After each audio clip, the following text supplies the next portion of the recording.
और देखिए, मध्य प्रदेश में लोकसभा चुनाव को लेकर शंखनाद हो चुका है। प्रधानमंत्री नरेंद्र मोदी ने आज आदिवासी बहुल इलाके झाबुआ से चुनावी शंखनाद किया है। हजारों करोड़ की प्रदेश को सौगात देने के साथ ही पीएम मोदी ने मध्य प्रदेश में मिशन 24 का आगाज कर दिया है। ये रिपोर्ट देखिए।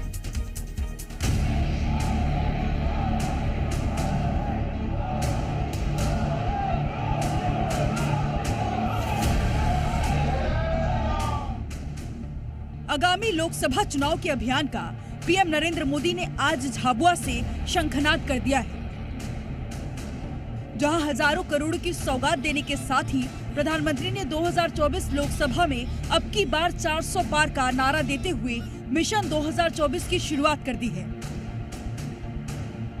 प्रधानमंत्री नरेंद्र मोदी ने अपने संबोधन के दौरान विपक्ष पर निशाना साधते हुए विपक्ष पर हमला बोला, तो वहीं लगातार तीसरी बार लोकसभा चुनाव में बीजेपी की जीत की गारंटी दी। 24 में 400 पार,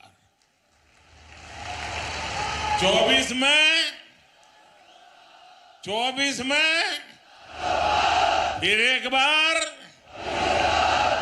बार कांग्रेस के भीतर आदिवासी समाज के लिए नफरत कूट कूट करके भरी पड़ी है। मोदी जब हर गरीब के लिए, दलित, पिछड़ा, आदिवासी के लिए पक्के घर बनवाता है तो ये मोदी को गालियां देते हैं।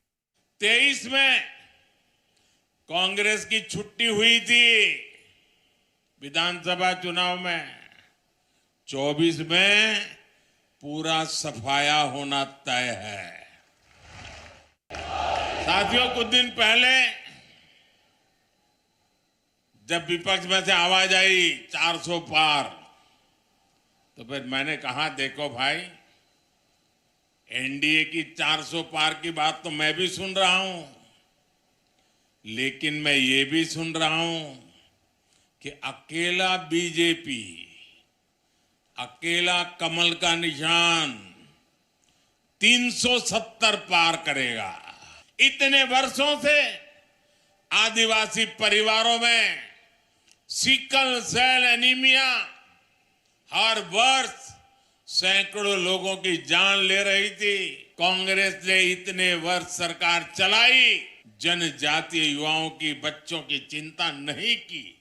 सुना है कि इन दिनों मध्य प्रदेश कांग्रेस में अंदर खाने खूब भगदड़ भी मची हुई है।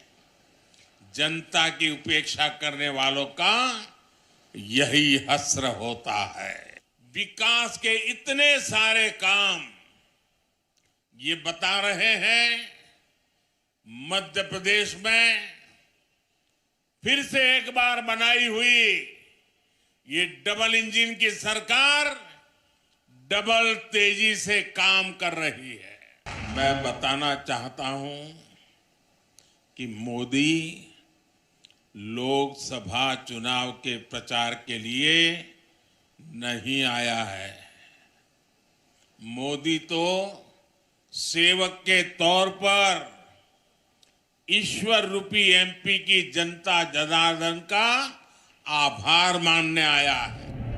एक तरफ प्रधानमंत्री नरेंद्र मोदी ने 2024 में फिर से बीजेपी सरकार का नारा दिया, तो प्रधानमंत्री के सुर में सुर मिलाते हुए मध्य प्रदेश के मुखिया डॉक्टर मोहन यादव ने भी लोकसभा चुनाव में बीजेपी की जीत की हुंकार भरी और प्रदेश में बीजेपी की जीत को लेकर आश्वस्त नजर आए। लोकसभा चुनाव को लेकर बीजेपी ने आज मध्य प्रदेश में शंखनाद करते हुए प्रदेश की 29 लोकसभा सीटें जीतने का लक्ष्य सेट कर दिया है।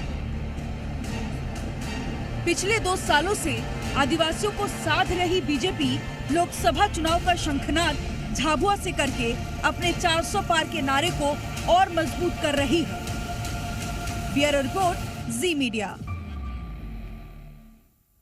तो चलिए पहले आपको बताते हैं कि लोकसभा चुनाव के शंखनाद के साथ पीएम नरेंद्र मोदी ने आज झाबुआ में क्या क्या सौगातें दी हैं। प्रधानमंत्री नरेंद्र मोदी ने 7500 करोड़ के विकास कार्यों की सौगात देते हुए कई विकास परियोजनाओं की आधारशिला रखी, जहां आहार अनुदान की मासिक किश्त बांटी गई, जिसमें लाभार्थियों को 1,75,000 अधिकार अभिलेख वितरित किए गए। इसके साथ ही पीएम ने टंट्या मामा भील विश्वविद्यालय की आधारशिला रखी। वहीं आदर्श ग्राम योजना के तहत 550 से ज्यादा गांव के लिए धनराशि जारी की है। इसके साथ ही रतलाम और मेघनगर रेलवे स्टेशन के पुनर्विकास की आधारशिला भी प्रधानमंत्री ने रखी है और झाबुआ में सीएम राइज स्कूल का शिलान्यास करते हुए झाबुआ की 50 ग्राम पंचायतों के लिए नल जल योजना की शुरुआत की है। ये तो ही तमाम सौगातों की बात जो प्रधानमंत्री ने आज झाबुआ में प्रदेश की जनता को दी है। अब आपको बताते हैं कि बीजेपी ने चुनावी शंखनाद के लिए मध्य प्रदेश के झाबुआ को ही क्यों चुना है, इसके पीछे क्या वजह है, उनके बारे में आपको बताते हैं। रतलाम झाबुआ लोकसभा सीट के तो इसमें 3 जिलों की 8 विधानसभा सीटें आती हैं।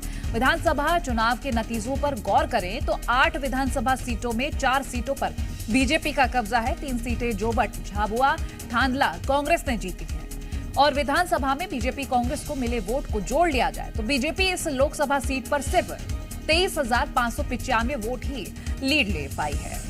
बीजेपी को 2018 के विधानसभा चुनाव में आदिवासी सीटों पर ही झटका लगा था, तब बीजेपी सत्ता से बाहर हो गई थी और यही कारण है कि बीजेपी लगातार आदिवासी वर्ग को साधने की कवायद में जुटी है। पेसा एक्ट को लेकर भी आदिवासियों को साधने के लिए कई योजनाएं सरकार ने शुरू की। इसके बावजूद भी विधानसभा चुनाव 2023 में आदिवासियों के लिए आरक्षित 47 सीट में से 24 सीट ही बीजेपी जीत पाई थी। झाबुआ आदिवासियों का सेंट्रल पॉइंट है। यहां से पीएम प्रदेश की 6 आदिवासी सीटों रतलाम, झाबुआ, बैतूल, खरगोन, धार, मंडला और शहडोल को साधेंगे।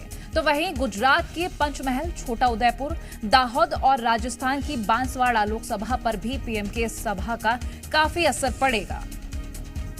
तो चलिए अब आपको यह भी बताते हैं कि लोकसभा में अनुसूचित जनजातियों के लिए कितनी सीटें आरक्षित हैं और इन सीटों पर कौन काबिज है। लोकसभा में एसटी के लिए कुल 47 सीटें आरक्षित हैं, जिसमें 31 सीटों पर बीजेपी का कब्जा है और 4 सीटें कांग्रेस के खातों में हैं।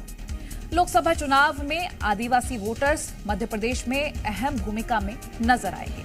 देखा जाए तो आदिवासी वोटर्स मध्य प्रदेश में सत्ता की चाबी हैं। आखिर कैसे, जरा वो समझिए। मध्य प्रदेश में आदिवासी वोटर्स की संख्या 22% है।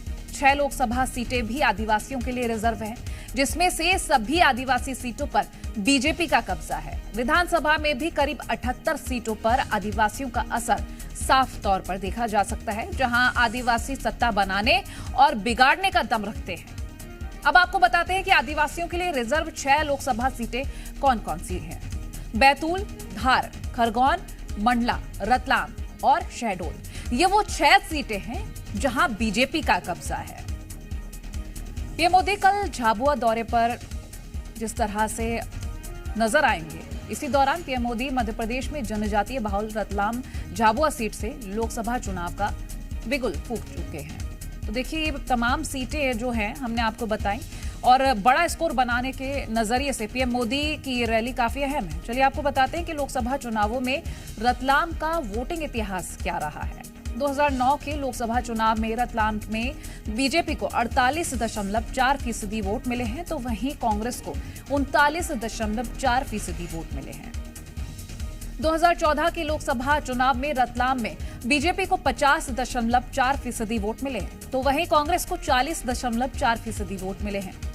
2019 के लोकसभा चुनाव में रतलाम में बीजेपी को 49.7% वोट मिले, तो वहीं कांग्रेस को 43.2% वोट मिले हैं।